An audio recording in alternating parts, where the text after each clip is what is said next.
Salam sehat Bapak Ibu, adik-adik mahasiswa dimanapun berada. Saya akan melanjutkan pembacaan buku ajar Administrasi Pelayanan Publik. Saya akan melanjutkan untuk membacakan buku ajar Administrasi Pelayanan Publik bab 3 mengenai Good Governance melalui pelayanan publik. Yang pertama, konsep Good Governance. Good governance atau tata pemerintahan yang baik sudah lama menjadi mimpi banyak orang di Indonesia.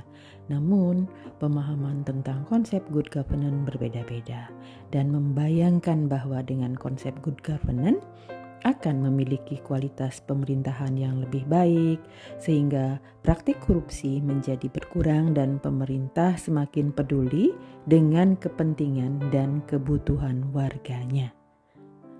Perbaikan kinerja pelayanan publik dinilai sangat penting oleh semua stakeholder, yaitu pemerintah, warga pengguna, dan para pelaku pasar. Pelayanan publik adalah ranah dari ketiga unsur governance, melakukan interaksi yang sangat intensif jika pemerintah dapat memperbaiki kualitas pelayanan publik. Maka manfaatnya dapat dirasakan secara langsung oleh masyarakat dan para pelaku pasar. Adanya kepercayaan atau trust antara pemerintah dan unsur-unsur non-pemerintah merupakan prasyarat yang sangat penting untuk menggalang dukungan yang luas bagi pengembangan praktik good governance di Indonesia. Good governance sering diterjemahkan sebagai tata pemerintahan yang baik atau disebut juga dengan istilah civil society. Good governance bisa juga didefinisikan sebagai suatu penyelenggaraan manajemen pembangunan, pemberdayaan, dan pelayanan yang sejalan dengan demokrasi atau pemerintahan dari, oleh, dan untuk rakyat. Tuntutan untuk mewujudkan good governance sudah menjadi salah satu isu penting di Indonesia sejak terjadinya krisis finansial yang terjadi pada tahun 1997 sampai dengan 1998. Saya ulangi, krisis finansial yang terjadi di Indonesia pada tahun 1997 sampai dengan 1998. Krisis tersebut kemudian meluas menjadi krisis multidimensi dan telah mendorong arus balik yang menuntut reformasi dalam penyelenggaraan negara termasuk pemerintahannya. Salah satu penyebab terjadinya krisis multidimensi adalah karena buruknya atau salahnya manajemen dalam penyelenggaraan tata pemerintahan atau poor governance yang diindikasikan oleh beberapa masalah, diantaranya adalah sebagai berikut. Yang pertama, dimensi kekuasaan oleh satu pihak terhadap pihak lainnya sehingga pengawasan menjadi sulit dilakukan. Yang kedua, terjadinya tindakan KKN.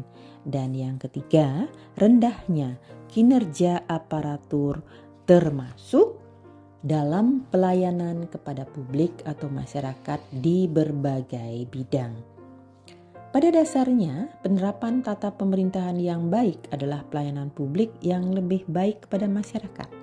Untuk mencapai cita-cita ideal tersebut, maka sistem birokrasi perlu direformasi. Selama ini, birokrasi cenderung tidak sesuai dengan apa yang diharapkan. Birokrasi yang ada tidak bisa menciptakan efisiensi dan efektivitas kerja, sehingga birokrasi sering dianggap menjadi penghambat untuk mencapai tujuan pemerintahan. Pihak-pihak yang dituntut untuk melakukan reformasi tidak hanya negara saja, akan tetapi juga dunia usaha atau corporate dan masyarakat luas atau civil society. Secara umum, tuntutan reformasi berupa penciptaan good corporate governance di sektor swasta, good public governance dalam penyelenggaraan pemerintahan negara, dan pembentukan good civil society atau masyarakat luas yang mampu mendukung terwujudnya good governance. Menurut Yuswanto tahun 2003, bahwa dalam governance terdapat 3 pilar yang terlibat, yaitu 1. Public governance yang merujuk pada lembaga pemerintahan sehingga dapat diartikan sebagai tata kepemerintahan yang baik di lembaga-lembaga pemerintahan. 2. Corporate governance yang merujuk pada dunia usaha sehingga dapat diartikan sebagai tata kelola perusahaan yang baik. 3. Civil society atau masyarakat luas.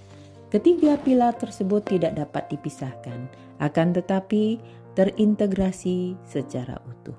Sebab perusahaan itu adalah tugas semua elemen yang membutuhkan koordinasi serta konsolidasi yang baik. Dapat kita simpulkan bahwa good governance tidak mungkin tercapai apabila ketiga pilar pemerintah, swasta, dan masyarakat enggan untuk bekerja sama, apalagi jika saling menyalahkan. Semua aspek saling terintegrasi dan tidak bisa dipisahkan karena good governance merupakan sistem yang akan tegak jika elemen-elemennya bekerja harmonis dan koordinatif sesuai dengan aturan atau mekanisme yang berlaku. Lembaga Administrasi Negara pada tahun 2000 mengartikan governance sebagai proses penyelenggaraan kekuasaan negara dalam melaksanakan penyediaan public goods dan services.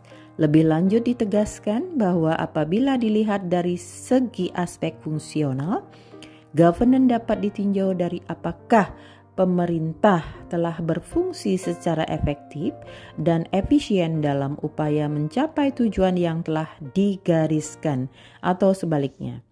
Dengan banyaknya perspektif yang berbeda dalam menjelaskan konsep good governance, maka dari itu terdapat banyak pemahaman yang berbeda-beda mengenai good governance. Namun, secara umum ada beberapa karakteristik dan nilai-nilai yang melekat dalam praktik good governance, yaitu antara lain praktik good governance yang harus memberi ruang kepada aktor lembaga non-pemerintah untuk berperan serta secara optimal dalam kegiatan pemerintahan sehingga memungkinkan adanya sinergi di antaranya aktor dan lembaga pemerintah dengan non-pemerintah seperti masyarakat sipil dan mekanisme pasar. Berikutnya, dalam praktek good governance terkandung nilai-nilai seperti efisiensi, keadilan, dan daya tanggap yang membuat pemerintah dapat lebih efektif bekerja untuk mewujudkan kesejahteraan bersama. Dan praktik good governance adalah penyelenggaraan pemerintahan yang bersih dan bebas dari praktik KKN serta berorientasi pada kepentingan publik. Oleh karena itu, penyelenggaraan pemerintahan dinilai baik jika mampu mewujudkan transparansi penegakan hukum dan akuntabilitas publik. Tantangan utama dalam membangun good governance adalah menyangkut cara mewujudkan ketiga karakteristik tersebut di atas dalam penyelenggaraan pemerintahan sehari-hari.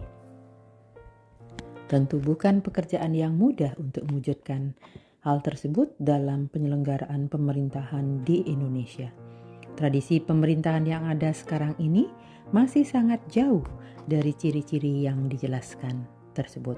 Pembagian peran antara pemerintah dan lembaga-lembaga non-pemerintah masih sangat timpang dan kurang proporsional sehingga belum dapat membangun sinergitas yang kuat. Dalam upaya mengembangkan praktik good governance, pemerintah perlu mengambil dan menggunakan strategi yang jitu dan dapat dilakukan secara bertahap sesuai dengan kapasitas pemerintah, masyarakat sipil, dan mekanisme pasar sejauh perubahan tersebut secara konsisten mengarah ada perwujudan ketiga karakteristik penyelenggaraan pemerintahan. Salah satu pilihan strategis untuk mengembangkan good governance di Indonesia adalah melalui pengembangan penyelenggaraan pelayanan publik yang mencirikan nilai-nilai yang selama ini melekat pada good governance. Untuk membangun budaya baru dalam birokrasi pemerintahan dapat dilakukan beberapa cara. yaitu diantaranya adalah pemerintah dapat menggali nilai-nilai dan tradisi yang dianggap baik atau local wisdoms dari penyelenggaraan pemerintahan terdahulu, kemudian mentransfernya dalam kehidupan birokrasi pemerintah sekarang ini.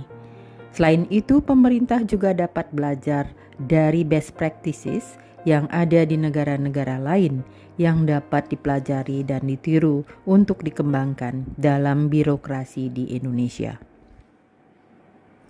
Untuk mempercepat pembentukan budaya baru, maka insentif dan disentif perlu diberikan kepada para pejabat birokrasi yang telah berhasil dan gagal mewujudkan perilaku baru yang sesuai dengan budaya baru. Mereka yang berhasil mewujudkan sikap dan perilaku baru seperti yang diharapkan oleh budaya dan mindset baru harus diberi penghargaan. Sebaliknya, mereka yang gagal dan enggan untuk berubah menyesuaikan dengan budaya dan mindset baru harus diberi sanksi. Perubahan prosedur pelayanan yang sekarang ini cenderung kompleks dan menghambat akses warga secara wajar tidak akan dapat berhasil dengan baik jika tidak diikuti dengan perubahan misi dan budaya birokrasi. Yang kedua, penerapan good governance pada sektor publik. Menurut Sudarmayanti pada tahun 2004 mengemukakan bahwa prinsip dasar yang melandasi perbedaan antara konsepsi kepemerintahan atau governance dengan pola pemerintahan yang tradisional adalah terletak pada adanya tuntutan yang demikian kuat agar peranan pemerintah dikurangi dengan peranan masyarakat, termasuk dunia usaha dan lembaga swadaya masyarakat atau organisasi non-pemerintah, semakin ditingkatkan dan semakin terbuka aksesnya. Dalam rencana strategis lembaga administrasi negara tahun 2000-2004 disebutkan perlunya pendekatan baru dalam penyelenggaraan negara dan pembangunan yang terarah pada terwujudnya kepemerintahan yang baik atau good governance, yakni proses pengelolaan pemerintahan yang demokratis, profesional, menjunjung tinggi supremasi hukum dan hak asasi manusia, desentralistik, partisipatif, transparan, keadilan, bersih dan akuntabel, selain berdaya guna, berhasil guna dan berorientasi pada peningkatan daya saing bangsa. Menurut Gambir Bata, dalam Sudarmayanti, mengungkapkan pula bahwa unsur utama governance yaitu akuntabilitas atau accountability, transparansi, keterbukaan atau openness, dan aturan hukum atau rule of law ditambah dengan kompetensi manajemen atau manajemen kompeten dan hak asasi manusia atau human right. Dalam bukunya yang berjudul Good Governance Kepemerintahan yang Baik, bagian kedua menyimpulkan bahwa terdapat 4 unsur atau prinsip utama yang dapat memberi gambaran administrasi publik yang berciri kepemerintahan yang baik, yaitu sebagai berikut. Yang pertama, akuntabilitas. Adanya kewajiban bagi aparatur pemerintah untuk bertindak selaku penanggung jawab dan penanggung gugat atas segala tindakan dan kebijakan yang ditetapkannya. Transparansi. Kepemerintahan yang baik akan bersifat transparan terhadap rakyatnya, baik di tingkat pusat maupun daerah. Keterbukaan, menghendaki terbukanya kesempatan bagi rakyat untuk mengajukan tanggapan dan kritik terhadap pemerintah yang dinilainya tidak transparan. Aturan hukum, kepemerintahan yang baik mempunyai karakteristik berupa jaminan kepastian hukum dan rasa keadilan masyarakat terhadap setiap kebijakan publik yang ditempuh. Yang ketiga, konsep yang ketiga yaitu dinamika pelayanan publik. Proses demokratisasi yang sedang berlangsung di Indonesia memberikan pelajaran yang berharga bagi birokrasi di satu pihak dan warga negara atau citizen di pihak lain. Wajah dan sosok birokrasi sudah sepantasnya mengalami perubahan dari birokrasi yang otoriter ke arah birokrasi yang lebih demokratis, responsif, dan transparan.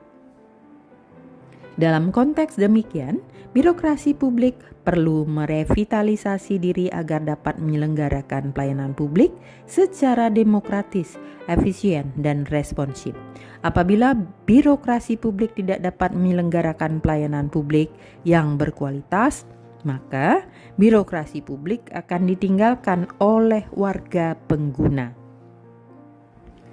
Pelayanan publik merupakan produksi birokrasi publik yang diterima oleh warga pengguna maupun masyarakat secara luas.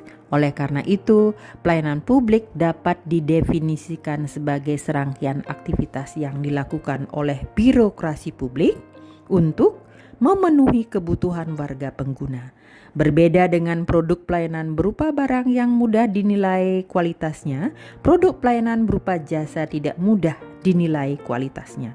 Meskipun demikian, antara pelayanan barang dan jasa seringkali bersifat komplementer atau saling melengkapi sehingga sulit dipisahkan.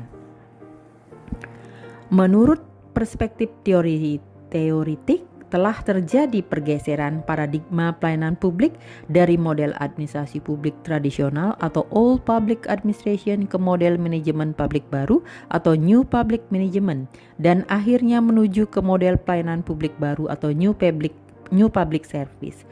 Menurut Den Haag tahun 2000, dalam New Public Service, pelayanan publik berlandaskan teori demokrasi yang mengajarkan adanya egaliter dan persamaan hak di antara warga negara. Dalam hal ini, kepentingan publik dirumuskan sebagai hasil dialog dari berbagai nilai yang ada di dalam masyarakat. Di samping itu, pelayanan publik model baru harus bersifat non-diskriminatif, sebagaimana yang dimaksud oleh dasar teoritis yang digunakan, yaitu teori demokrasi yang menjamin adanya persamaan warga tanpa membedakan suku, agama, ras, etnik, asal-usul, dan latar belakang kepartean. Kualitas pelayanan publik yang diberikan oleh birokrasi dipengaruhi oleh berbagai faktor seperti tingkat kompetensi aparat, kualitas peralatan yang digunakan untuk memproses pelayanan, budaya birokrasi, dan sebagainya. Kompetensi aparat merupakan akumulasi dari sejumlah subvariabel seperti tingkat pendidikan, jumlah tahun pengalaman kerja, dan variasi pelatihan yang pernah diterima. Sedangkan kualitas dan kuantitas peralatan yang digunakan akan mempengaruhi prosedur, kecepatan proses, dan kualitas keluaran atau output yang akan dihasilkan. Yang keempat, konsep pelayanan publik yang efisien. Efisiensi dapat didefinisikan sebagai perbandingan yang terbaik antara input dan output. Dengan demikian, apabila suatu output dapat dicapai dengan input yang minimal, maka dinilai efisien. Input dalam pelayanan publik dapat berupa uang, tenaga, waktu, dan materi lainnya yang digunakan untuk menghasilkan sebuah output. Artinya, harga pelayanan publik harus dapat terjangkau oleh kemampuan ekonomi masyarakat. Di samping itu, masyarakat dapat memperoleh pelayanan publik dalam waktu yang relatif singkat dan tidak banyak membutuhkan tenaga. Dengan menggunakan bantuan teknologi modern, maka proses pelayanan publik dapat dilakukan dengan cepat dan hemat tenaga. Yang kelima, pelayanan publik yang responsif. Pelayanan publik yang responsif dapat diterjemahkan sebagai bentuk kemampuan organisasi untuk mengidentifikasi kebutuhan masyarakat, menyusun prioritas kebutuhan dan mengembangkannya ke dalam berbagai program pelayanan. Responsivitas mengukur daya tanggap organisasi terhadap harapan, keinginan, dan aspirasi serta tuntutan warga pengguna layanan. Tujuan utama pelayanan publik adalah memenuhi kebutuhan warga pengguna agar dapat memperoleh pelayanan yang diinginkan dan memuaskan. Oleh karena itu, penyedia layanan harus mampu mengidentifikasi kebutuhan dan keinginan warga pengguna, kemudian memberikan pelayanan sesuai dengan harapan warga tersebut. Yang keenam, pelayanan publik yang transparan. Pelayanan publik yang transparan tidak hanya penting dalam penyelenggaraan pemerintahan, tetapi juga dalam penyelenggaraan pelayanan publik. Warga seringkali tidak memiliki akses terhadap informasi mengenai berbagai hal yang terkait dengan pelayanan publik yang mereka perlukan. Bagi para pengguna layanan, penyelenggaraan pelayanan publik di Indonesia ibaratnya seperti hutan belantara, sangat sulit diketahui seluk-beluknya. Warga yang menggunakan pelayanan sering tidak memahami hak dan kewajibannya sebagai pengguna layanan. Mereka sering tidak mengetahui persyaratan apa saja yang harus dipenuhi dan mengapa persyaratan tersebut dibutuhkan. Mereka juga sering tidak mengetahui hak dan kewajiban dari para penyelenggara layanan. Akibatnya ketika berhubungan dengan para penyelenggara, para pengguna sering tidak dapat secara mudah mengetahui apakah mereka diperlakukan secara wajar atau sebaliknya. Dalam kondisi seperti ini, perlakuan yang tidak wajar sering dialami oleh para pengguna layanan. Ketika berhubungan dengan birokrasi pelayanan publik, mereka sering diperlakukan seenaknya sesuai selera para penyelenggara layanan. Mereka tidak dapat berbuat sesuatu karena haknya sebagai pengguna layanan sering tidak diatur dalam prosedur pelayanan. Prosedur pelayanan biasanya hanya mengatur kewajiban dari para pengguna layanan. Prosedur pelayanan yang panjang dan rumit tentu menciptakan opportunity cost yang tinggi bagi para pengguna layanan untuk berhubungan dengan para penyelenggara layanan. Akibatnya, para pengguna layanan terdorong untuk mencari cara yang mudah untuk menyiasati prosedur pelayanan yang amat sulit dipenuhi itu dengan cara yang tidak wajar pula. Keinginan para pengguna pelayanan untuk memperoleh pelayanan yang mudah tersebut bertemu dengan keinginan para pejabat birokrasi pelayanan yang ingin memperoleh rente dari penggunaan kekuasaan yang mereka miliki. Akhirnya terjadi praktek pungutan liar atau pungli di hampir semua birokrasi pelayanan publik.